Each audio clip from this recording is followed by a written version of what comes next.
নমস্কার বন্ধুরা, তিথি রান্নাঘরে আপনাদের স্বাগত জানাই। আজকে আমরা বানিয়েছি আলুর পরোটা। আগের দিনের বানানো যে স্ন্যাক্সটা, সেখান থেকে কিছুটা পরিমাণে আলুর যে পুরটা সেটা বেঁচে গিয়েছিল, তো সেটাকে আমি এইভাবে আলুর পরোটা বানিয়ে নিয়েছি।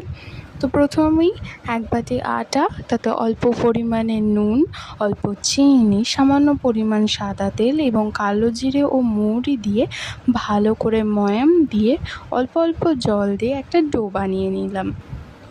এরপরে আলুর যে পুরটা ছিল সেটা তো আপনারা জানেনই কীভাবে তৈরি করেছিলাম, তাও আর একবার বলে দিই। প্রথমে কড়াই গরম করে তাতে সাদা তেল দিয়ে অল্প পরিমাণ রসুন কুচি, পেঁয়াজ কুচি, কাঁচা লঙ্কা কুচি এবং অল্প পরিমাণ টমেটো কুচি দিয়ে ভালোভাবে নেড়েচেড়ে নেওয়া হয়েছিল। এরপর খানিকটা নেড়েচেড়ে নেওয়ার পর তাতে সামান্য পরিমাণ লবণ, সামান্য পরিমাণ হলুদ গুঁড়ো, সামান্য লঙ্কা গুঁড়ো দিয়ে আরও কিছুটা ভালোভাবে কষে নিয়ে তাতে আগে থেকে সেদ্ধ করে রাখা আলুগুলোকে হাতের সাহায্যে একটু ম্যাশ করে নিয়ে দিয়ে দেওয়া হয়েছিল।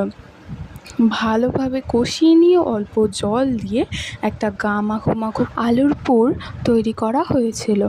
এরপরে আটার যে ডোটা বানিয়ে রেখেছিলাম সেখানে থেকে লেচি কেটে নেওয়া হয়েছিল এবং লেচির মধ্যে অল্প পুর ভরে সেটা ভালোভাবে মুখটা বন্ধ করে দিয়ে হালকা হাতে লিচিগুলোকে বেলে নিতে হবে, যাতে না আলুর পুরটা বাইরে বেরিয়ে আসে। এরপর কড়াই সাদা তেল দিয়ে এপিট ওপিট লালচে করে হালকা হাতে ভেজে নিলেই রেডি হয়ে যাবে আলুর পরোটা।